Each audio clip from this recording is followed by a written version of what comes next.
buenas noches. Estamos nuevamente en un programa de producción nacional por este canal que ustedes ya conocen, www.canaltlb1, donde nos pueden ver en la red, que es toda la verdad primero y es lo que vamos a decir.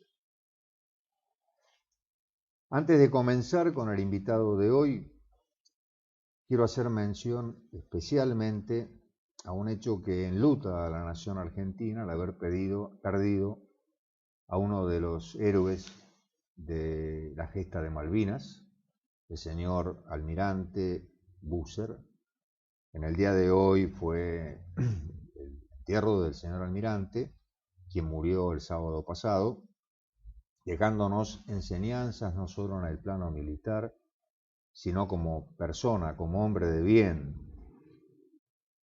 Su carrera, su actitud, el concepto de sus subordinados y demás me releva de hacer demasiados comentarios. Era una persona admirable, querible, valiente. Fue el que llevó el primer grupo de desembarco en la gesta de recuperación de Malvinas. Y como toda persona de valía en un gobierno como el actual, que es tiránico y ajeno a la ley, el señor almirante terminó sus días preso. Preso en cuerpo, en espíritu, en alma, en corazón, jamás. Nos enseñó que la libertad es un bien interior, nos enseñó a creer profundamente en Dios y en nosotros mismos.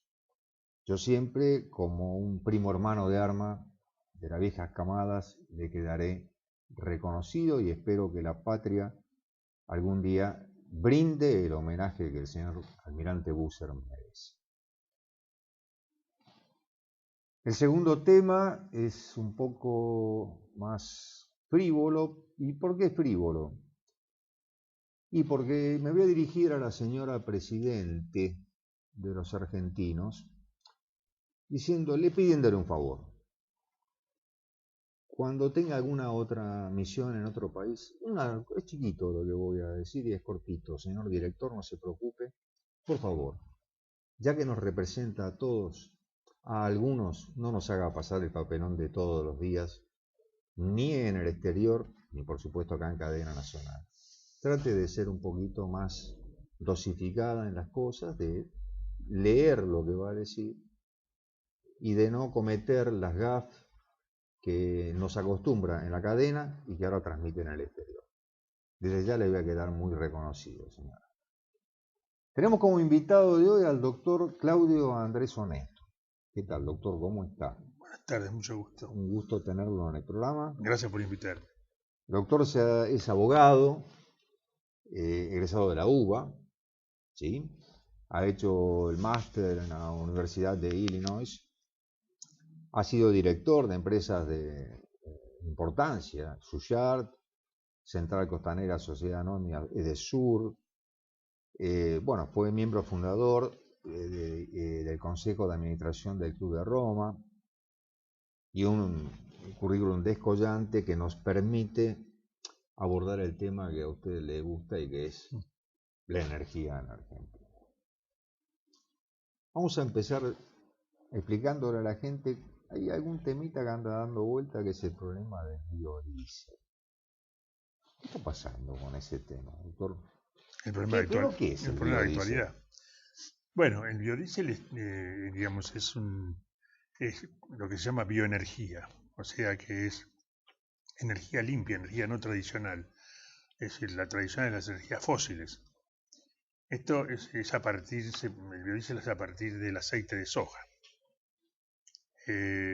No es de las energías más caras de producir, porque es a partir ya del aceite de soja. El bioetanol es más caro porque se produce a partir del grano. Y lo que está pasando ahora es un tema, como mucha gente se lo imagina, es un tema político. No está muy claro porque ha habido marchas y contramarchas. Primero le fijan unas retenciones, le bajan el precio y le suben las retenciones. Y después, cuando explota la pequeña y mediana empresa, porque hablan 6 o 7 que van a cerrar. Hoy cerró una, la primera, Tomen nota, que no es viable para la empresa el actual sistema, porque primeramente, cuando se dan cuenta que el sistema que quieren implementar no es viable para la pequeña y mediana empresa, dan marcha atrás. Entonces salen con que las retenciones, en vez de ser del 17 al 24, van a ser móviles. Lo que ellos realmente no sé qué significa eso, pero ¿Qué implica la implica movilidad? que se van a ir ajustando de acuerdo a ciertos factores. Supongo que aparte de los factores del mercado van a ser factores políticos, con lo cual no le dan una tranquilidad a los productores. Produce incertidumbre. Bueno, y ahora lo que se quejaba esta gente que acaba de anunciar que cerraba la empresa hoy es que a pesar de haber sido anunciado esto hace aproximadamente 15 días, no se implementó. O sea que siguen las retenciones fijas. Se habla, pero no se Bueno, implementa y crea una desazón en todo el sector. y sí, evidentemente que también la gente que está produciendo o que va a producir bioetanol puede sentir la misma falta de seguridad respecto a las condiciones sobre las cuales se basa la inversión y que la ecuación financiero-económica, que puede cerrar o no, pero si cierra se hace el proyecto, a lo mejor no se mantienen las condiciones y finalmente termina esto en un desbarajuste, porque va a haber una gran cantidad de desocupados. Era importante, digamos, implementar a mediano y largo plazo un proyecto serio en este combustible no tradicional para la Argentina, que está carenciada de fuentes de energía. Sí, y además es una fuente de divisas, porque Se puede se exportar. estaba exportando, digamos, fuertemente. El biodiesel sí. Fuimos el segundo exportador, que tuvo Estados Unidos como primero, Brasil Sí. el tercer exportador en el mundo y ahora debemos haber caído a Y menores ahora no sé, valores. porque no está muy claro cómo va a seguir esto. Porque así como se cambió de retenciones fijas a móviles, y mañana a lo mejor vuelve al mismo precio, se repone el precio, digamos, esos son los vaivenes políticos a los que está sujeto en el país toda inversión. Y en el área energética es muy sensible. ¿Cómo puede un país que no tiene seguridad en las decisiones funcionarias y no tiene seguridad en los aspectos jurídicos, digamos, Otras inversiones, atraer inversiones como bueno, para en este caso yo creo que la inversión extranjera hay que eliminarla de cajón. La única inversión que puede haber acá es la inversión local, de gente que tiene bienes en el país, que tiene una industria que está caminando, por ejemplo, la gente que está produciendo aceite de soja, y evidentemente esa gente, digamos, le agrega un valor a la materia prima, a partir de ahí la fábrica es más barata, y con lo cual, digamos, tiene cierto sentido, digamos, producir aceite de soja. La prueba está que cuando se anunció este cambio de régimen, las grandes compañías dijeron, a nosotros todavía no cierra, pero las pequeñas no, porque tienen que, a partir del aceite ellos, en cambio los otros tienen todo el proceso integrado. Claro, la diferencia de economía de escala. Porque alguien hablaba por ahí de que estaban intentando colocar un impuesto de retención, llegar a valores como hasta el 30 o 32%. Sí, Y esto es una cifra que podría ser potable si en grandes cantidades es portable, pero realmente ese que es... Bueno, digamos, las retenciones en la exportación nunca son potables. Uno tiene que convivir con eso. No tiene más remedio. Lamentablemente. Pero, digamos, el campo hoy no está mejor que hace que cuando se discutía la 125, porque el 35% pesa mucho y siguen protestando y va a ser uno de los ejes, pienso, en la próxima campaña política, el tema de las retenciones. Las retenciones del campo están fijas en el 35. Sí, pero nadie bajó no nada, cierra con eso tampoco. Obviamente no estamos exportando. Lo que pasa es que mientras los precios de la soja y digamos, del maíz y el trigo estén más o menos, digamos, en alza, bueno, se puede ganar algo de plata y se puede seguir sembrando. Pero de ahí a que la gente esté conforme con eso, dista mucho. Esta novedad, digamos, de la tecnología, de la biotecnología, era importante para el mediano productor, para autoabastecerse de combustible barato, para Yo creo que es digamos, importante, manejar economías regionales en forma bueno, digamos, diferente. la regulación establece claramente que la idea es promover las economías regionales, es promover al pequeño y mediano productor. En la letra de la ley y el decreto reglamentario está claro eso. Ahora, inclusive hablan de que el 50.1, la mayoría hablan ellos, pero la interpretación del gobierno es 51, por ciento de la sociedad que va a ser beneficiaria de las medidas que van a tratar de incentivar la inversión en esta área, tiene que ser, los titulares tienen que ser productores agropecuarios. Con lo cual se está dando la idea de que esa es la ideología en la cual en el año 2006 se dictó la ley. Ahora, el problema está para mí en que no siempre, digamos, las medidas que se toman después para complementar el decreto reglamentario, las resoluciones acompañan, sobre todo cuando el precio está fijado, digamos, teóricamente mensualmente. Claro, entonces la cosa se complica, porque no complicado. solamente el precio, si además variamos las retenciones, si variamos las condiciones ponemos reglamentaciones socioeconómicas de todo el agro, entonces la cosa se complica más.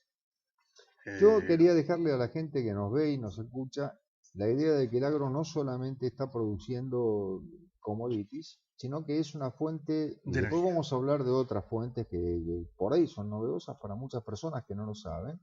Es proveedor de fuentes alternativas de sí, energía, las energías limpias. Que no se usan demasiado, excepto en microeconomías o en emprendimientos muy pequeños, pero que, digamos, llevadas bien, en otros países dieron resultado, acá podríamos tener resultados aceptables.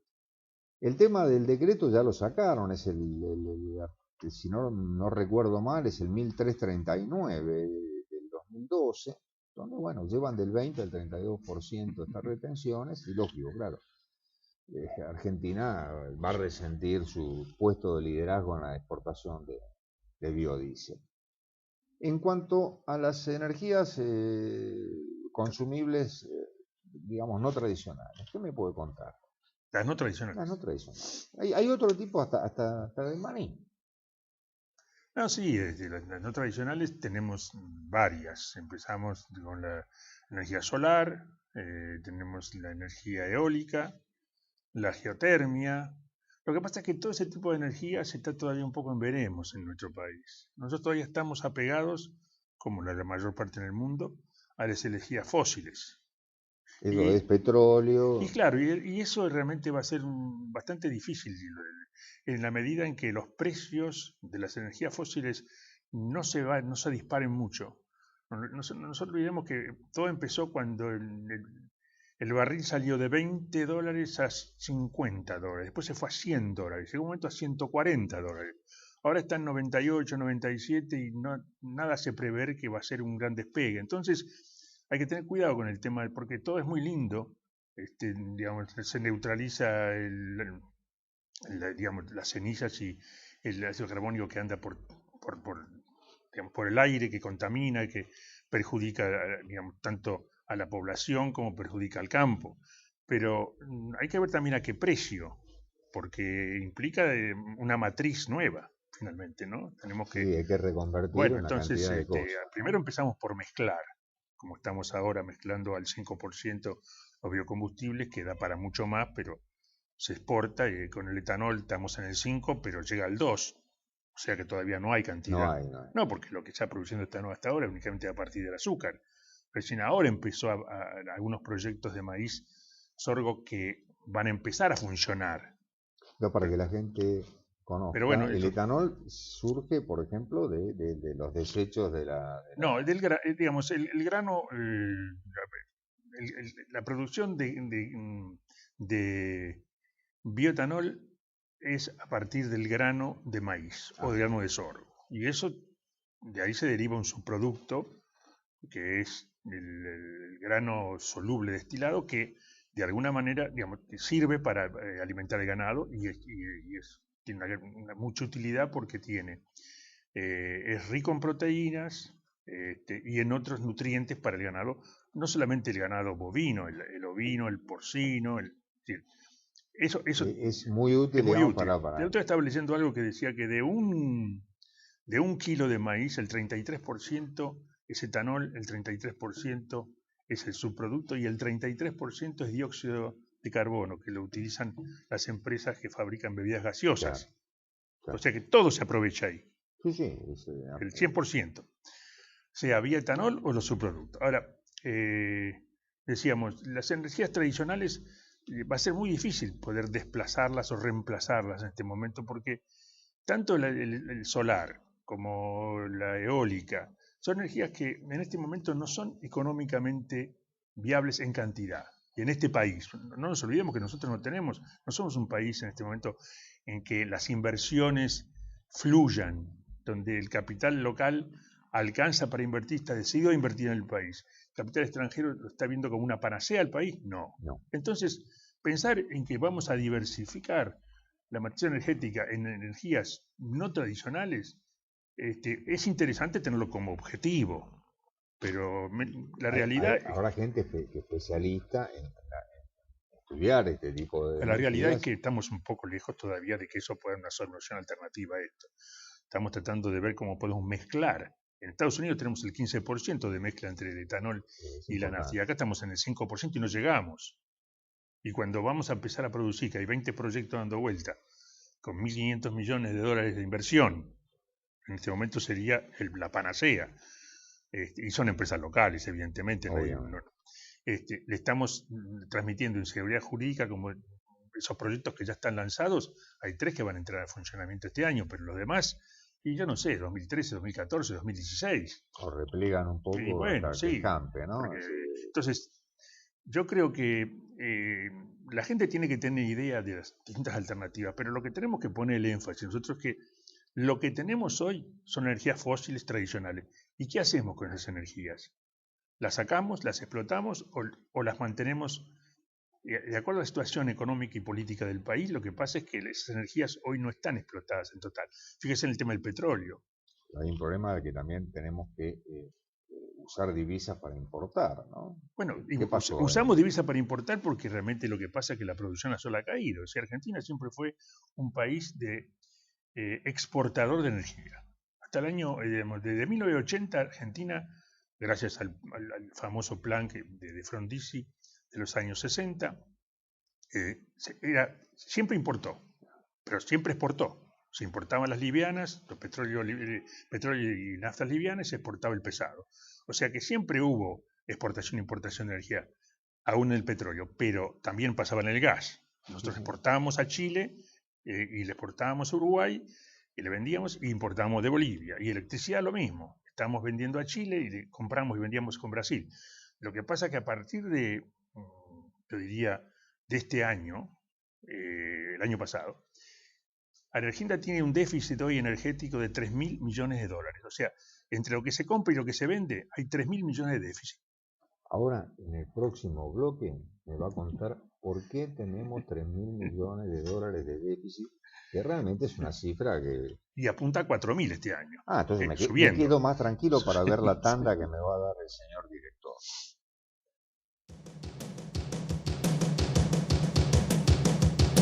Volvemos a Producción Nacional, como siempre, todos los lunes a las 20 horas.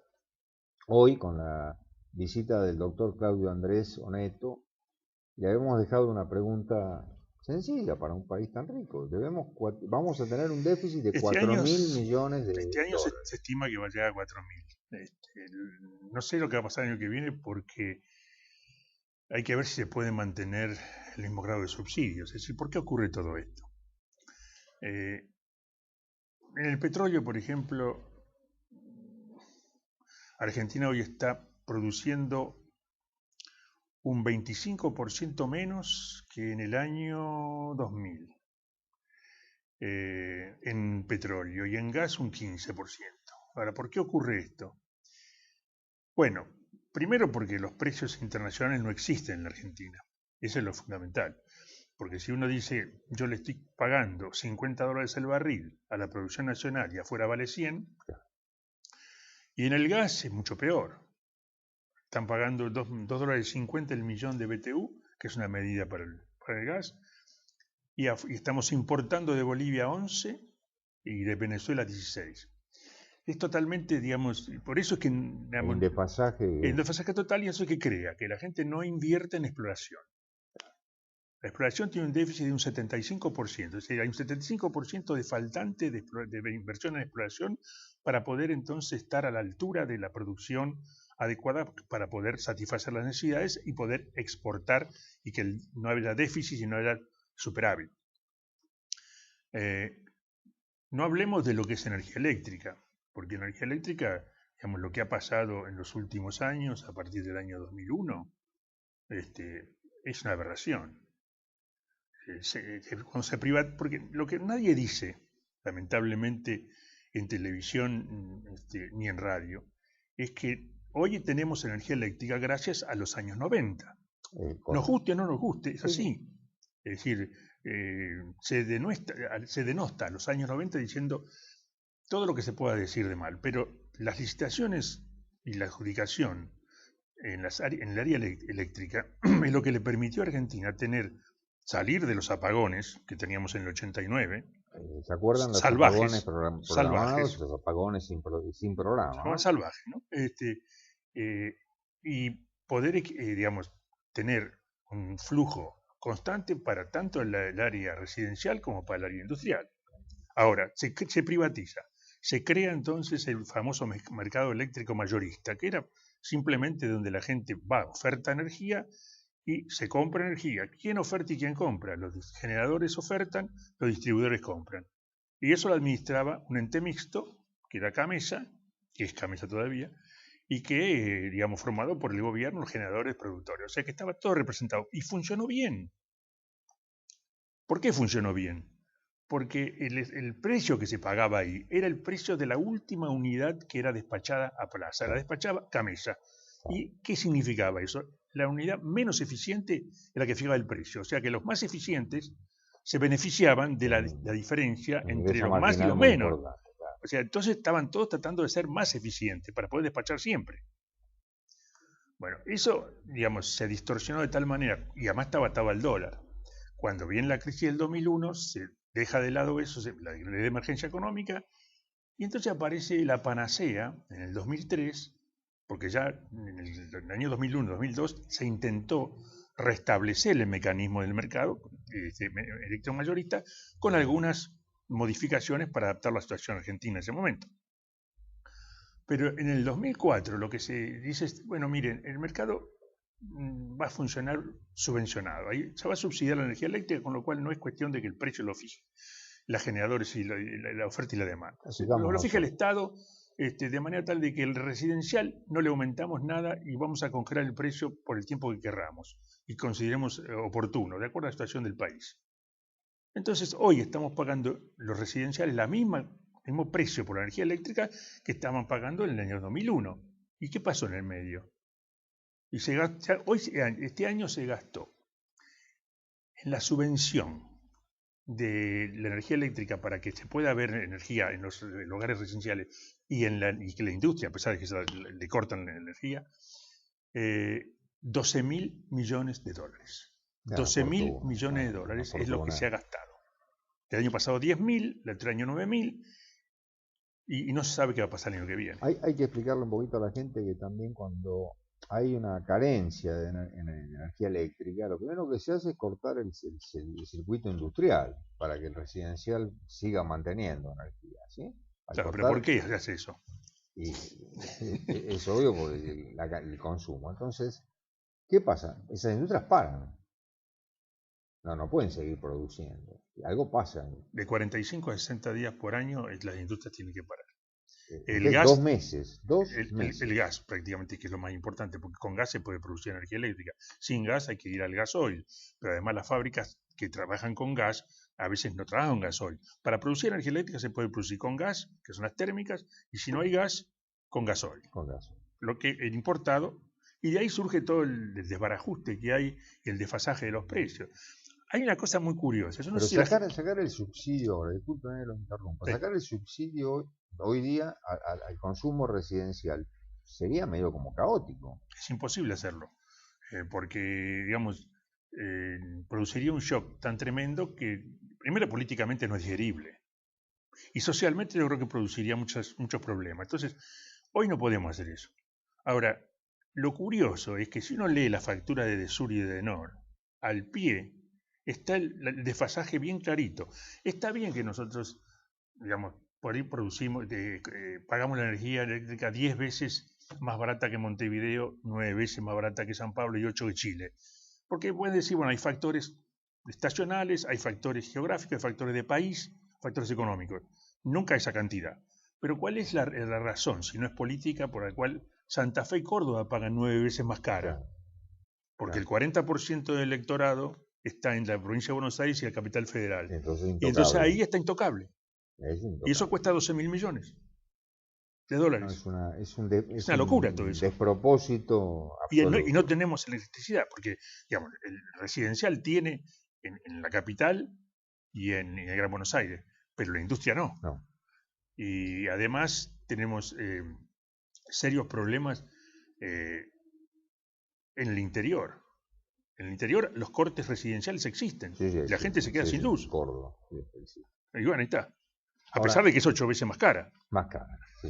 Pero el boleto lo tienen gratis. Bueno, el tema es este. Como ya pasó en épocas anteriores, ninguna medida económica que tenga algún rasgo de ser no demasiado razonable es perdurable en el tiempo. Pero ¿cómo se emparcha esto, no? Claro, porque esto no va a durar. No puede durar.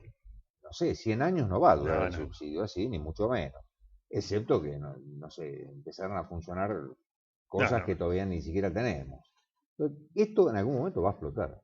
Tiene que ser una cosa transitoria, digamos. Pero está capacitado el gobierno para hacer bueno, ahí está el problema. El gobierno tiene que tomar la decisión, este gobierno o cualquier otro gobierno. Y que venga, cualquiera. Tiene que tomar la decisión de decir, bueno, vamos a salir de esta locura que está produciendo una inflación reprimida, pero que inflación al fin. Está produciendo lo que está pasando en el mercado cambiario.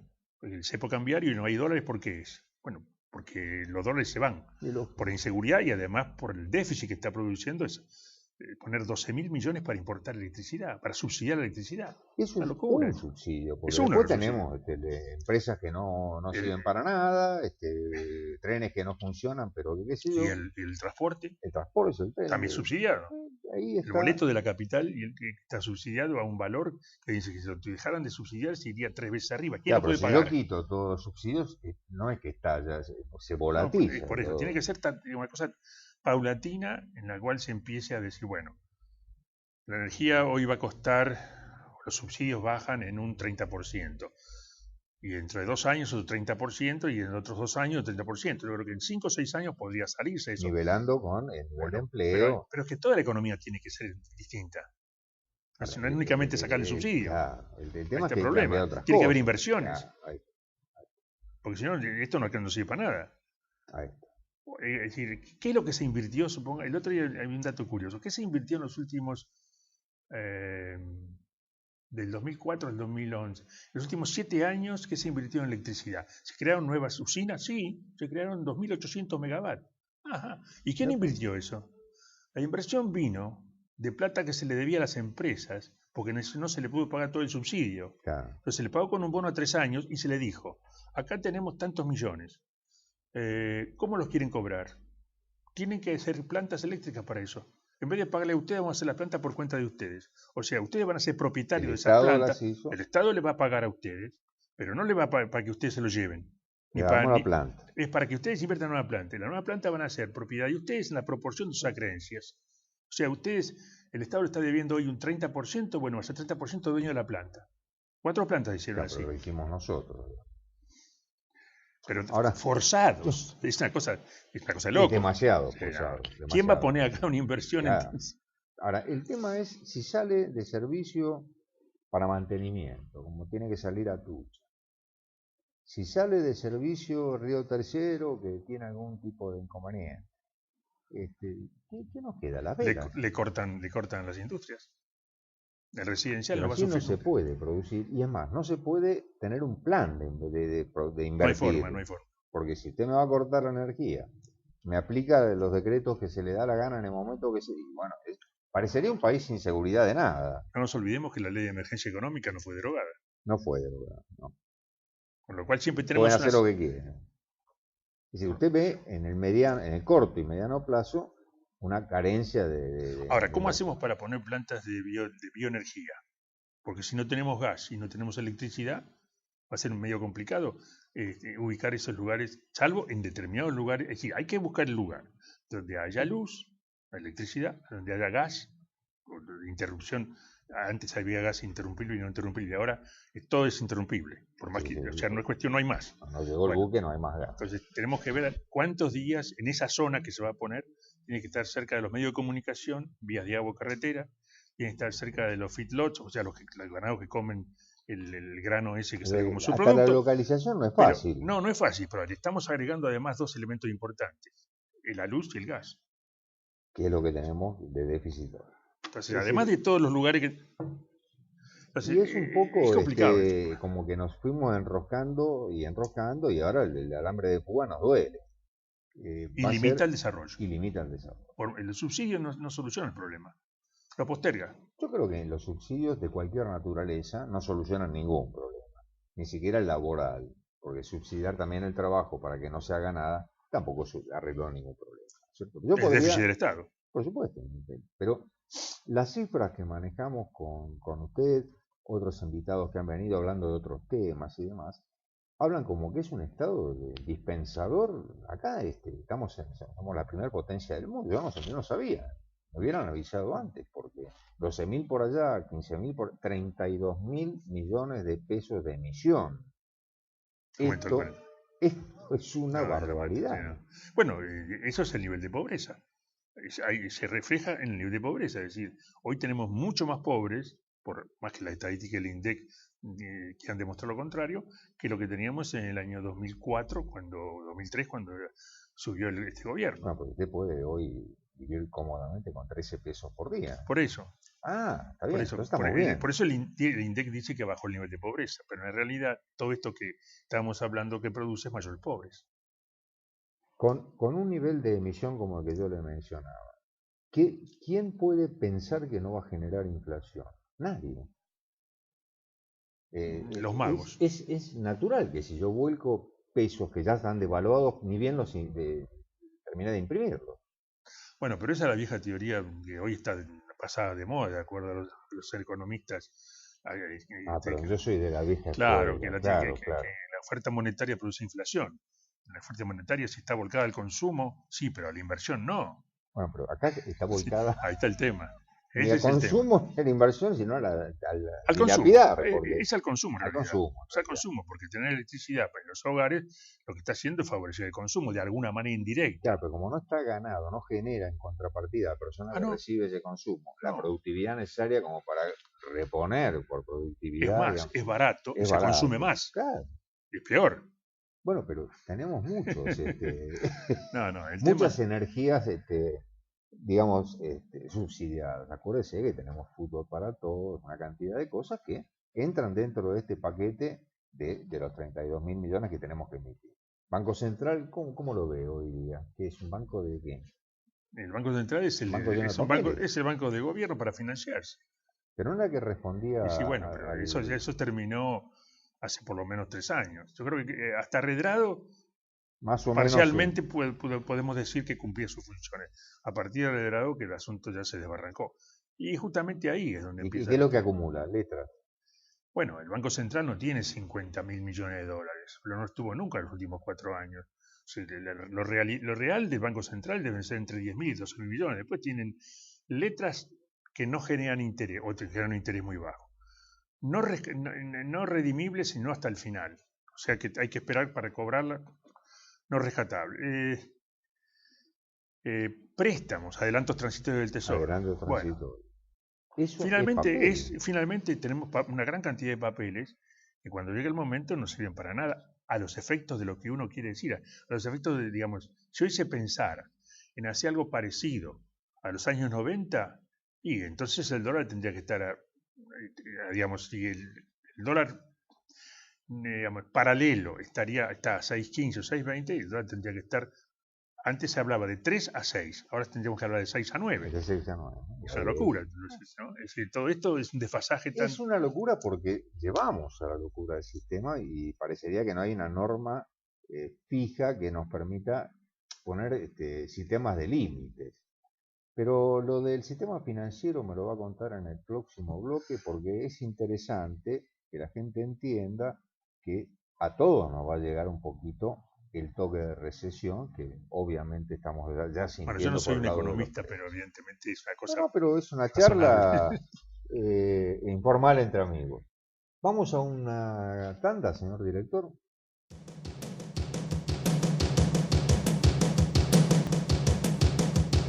Volvemos a Producción Nacional. Estamos entrevistando al doctor Claudio Andrés Oneto y quedábamos, bueno, con esta problemática de qué pasa con las finanzas, qué pasa con la energía, por qué no cierran las cuentas en un banco central que está casi está quebrado, en términos contables quebrado, porque tiene papeles, no tiene reservas.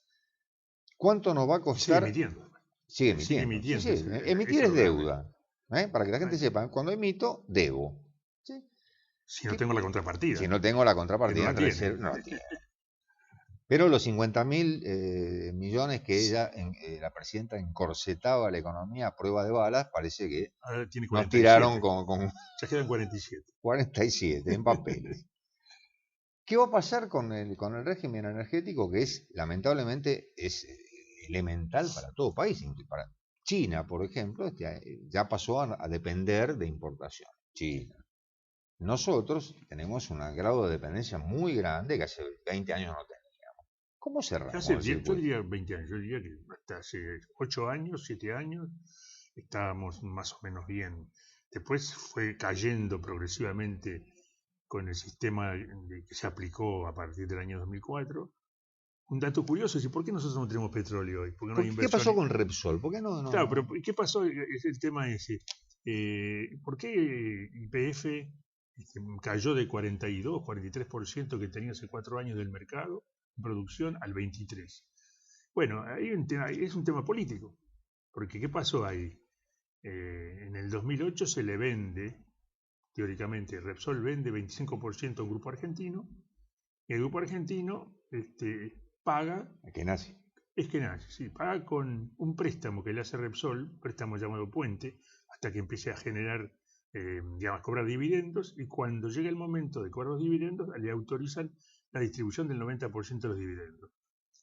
Para tener una idea, se pagaba 10 pesos por acción y se pasó a pagar 23 pesos por acción. No hay ninguna petrolera en el mundo que aguante con un nivel de distribución de dividendos porque no tiene plata para explorar. Entonces, ¿ahí qué pasó?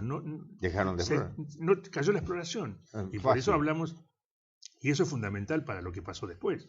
Entonces, hoy por más que se haya nacionalizado la empresa, realmente si no hay dinero, y lo están buscando. Bueno, dijo el presidente de la empresa, necesita 37.000 millones. Por eso, lo están buscando en China, en Estados Unidos. Estados Unidos fueron, y evidentemente la reunión que tuvo el presidente con el presidente de Chevron fue para pedir.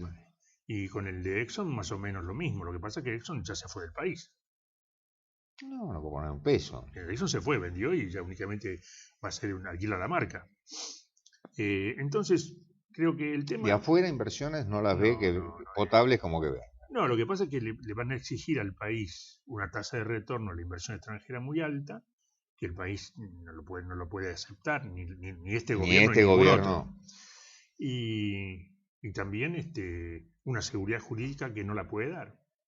¿Qué otra forma podría una empresa extranjera poder venir a invertir en Argentina?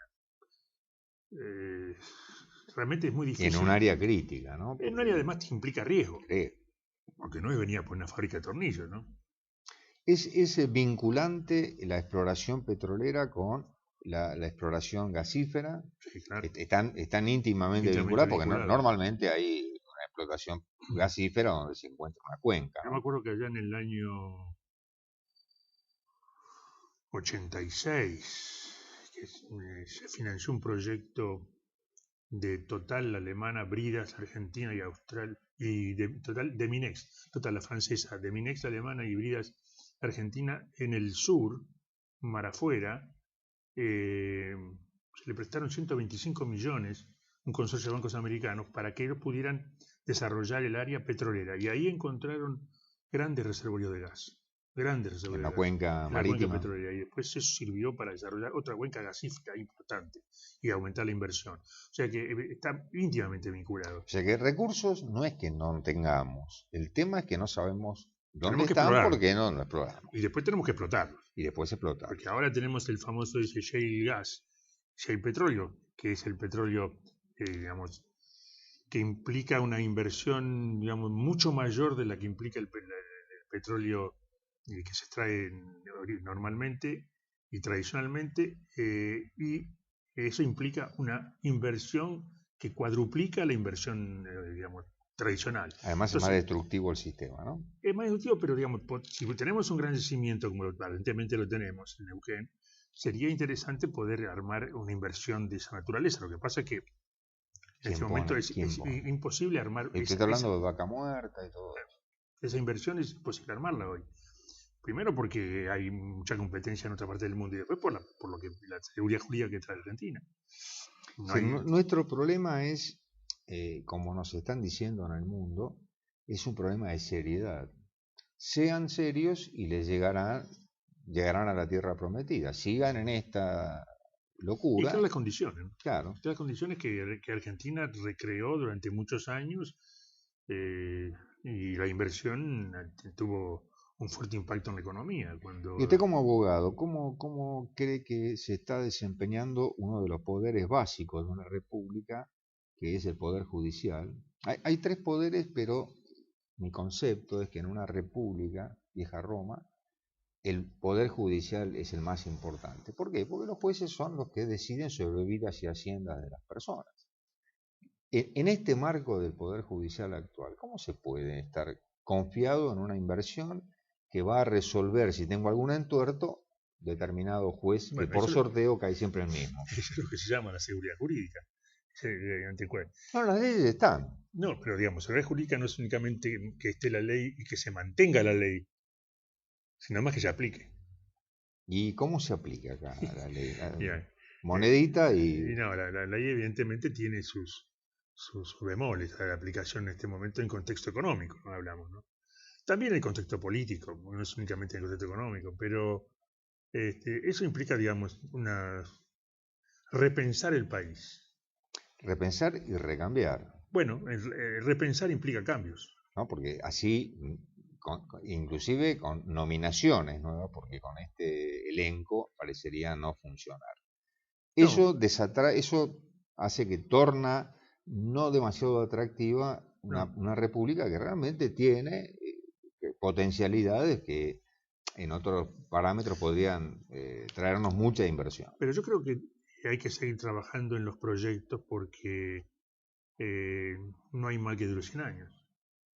Ni gobierno que los aguante, está bien. Entonces creo que trabajar los proyectos y prepararse para que estos puedan llevarse a cabo cuando la situación cambie y se creen condiciones más favorables de todo punto de vista, es una forma de seguir haciendo algo por el país. Entonces yo creo que llegamos al topecito del vaso de abajo, ¿no? Por eso lo veo con más optimismo. La gente piensa que esto es pesimista y que, bueno, no, qué mal que estamos. En realidad, el estar mal es una situación dentro de un país. Hay países más desarrollados que pasaron épocas terribles, Estados Unidos. ¿A qué está pasando España? No es grata.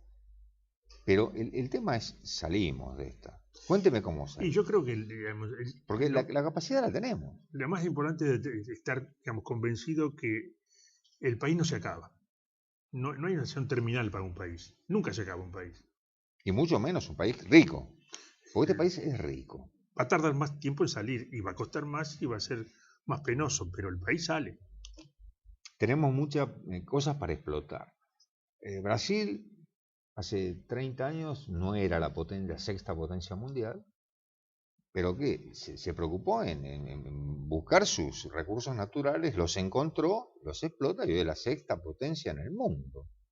Nosotros, no digo que estuviéramos igual, pero andaríamos parejos si hubiéramos hecho las cuentas bien.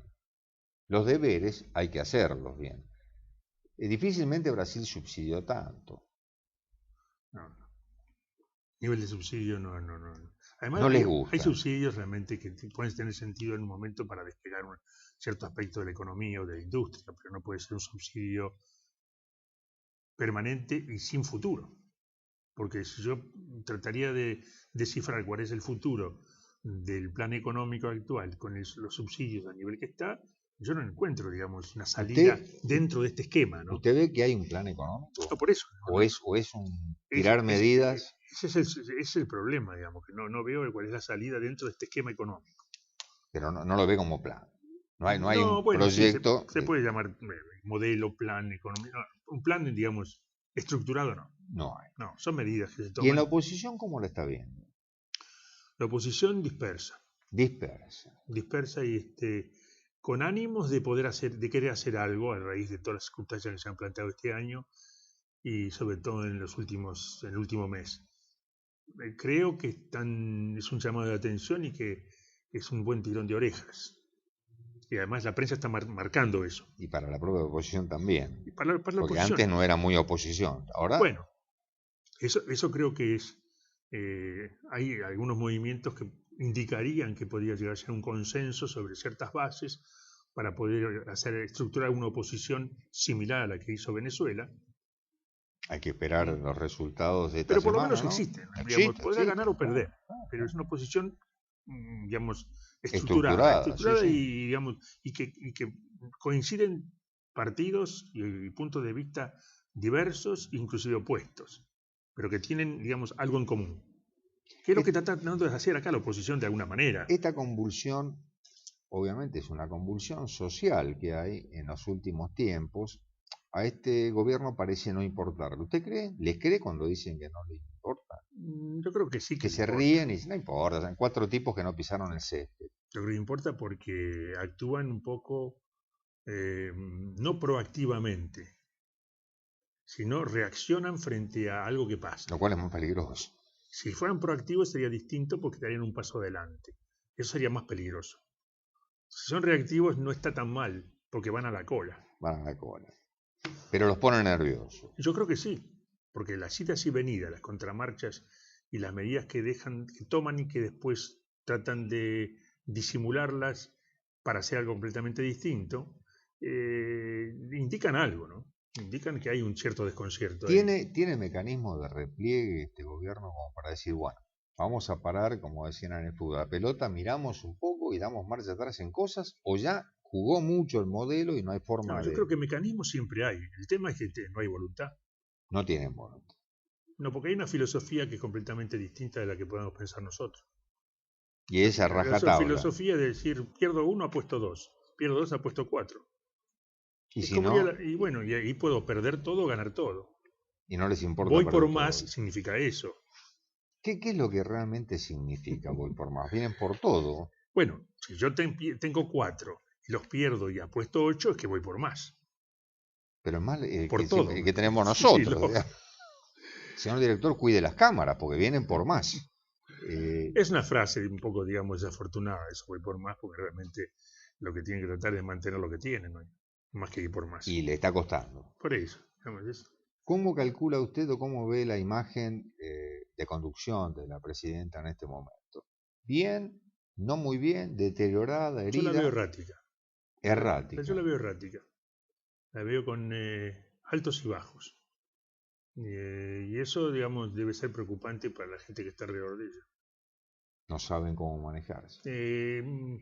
Creo que el marido tenía otra forma, digamos, más coherente dentro de sus ideas de manejar la economía, porque él era el ministro de Economía, y la política. Era más previsible dentro de lo que era él. Bueno, él siempre dijo, fíjense lo que yo hago, no lo que yo digo. Lo que ya implicaba algo, ¿no? Ciertamente. Sí. Era más coherente. Esto es más errático, es más...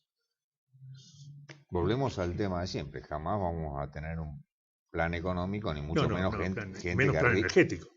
Gente que arrime algo, no. Jamás. En la parte de transporte, ¿cómo lo ven? Esto se va a terminar también. Y la parte de transporte está atado a la energía. Porque, pero ¿qué pasa? Subsidian eso porque... Y sí, está atado a la energía, el costo del gasoil y el costo de la nafta. Básicamente es gasoil y gas. Y la falta de inversiones fijas, digamos. Y los subsidios para que puedan seguir funcionando a ese precio, porque si no la sociedad no podría viajar. Porque, digamos, al subte, bueno, ha habido una disminución importante en la cantidad de pasajeros, pero porque se puede mantener todavía la tarifa que están pagando con el SUBE o sin el SUBE, porque no es ni 1,20 ni 2 pesos la tarifa, tendría que ser 4 o 5 pesos. Ahora, ¿puede la gente que va a trabajar pagar 4 o 5 pesos el boleto cuando toman 2 o 3 transportes? Va a ser un poco difícil, gastarse 30, 40 pesos por día de viaje. Bueno, ahí está el tema. Las economías regionales de aquellas provincias más ricas, porque tienen industria extractiva real, porque ahora el subsuelo es provincial. Teóricamente, esto es así.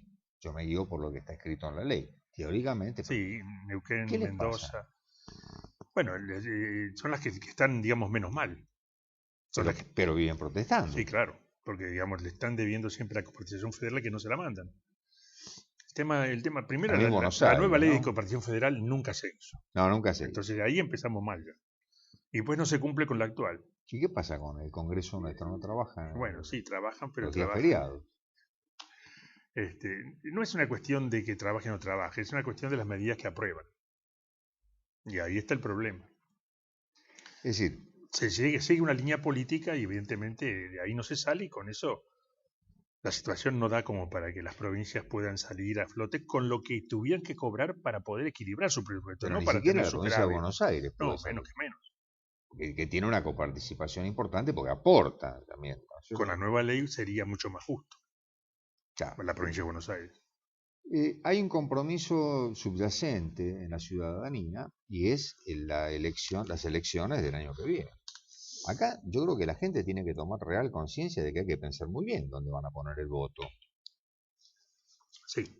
No es me gustó porque me dio, porque no me dio. Yo creo que también hay una corresponsabilidad ciudadana y en esto tenemos que, de una vez por todas, los ciudadanos asumirnos también que las cosas no salen solos, ni los políticos vienen del planeta Venus, son de acá y han hecho lo que han hecho porque se los ha dejado. Bueno, si la gente empieza a manifestarse como aparentemente ha empezado y va a seguir de acá a fin de año, creo que eso es un índice de lo que puede ocurrir el año que viene en las elecciones. Es cierto que se van a volcar muchos recursos económicos para balancear eso por parte del gobierno, pero hay que ver también si la gente piensa un poco más con la cabeza y no únicamente con el bolsillo.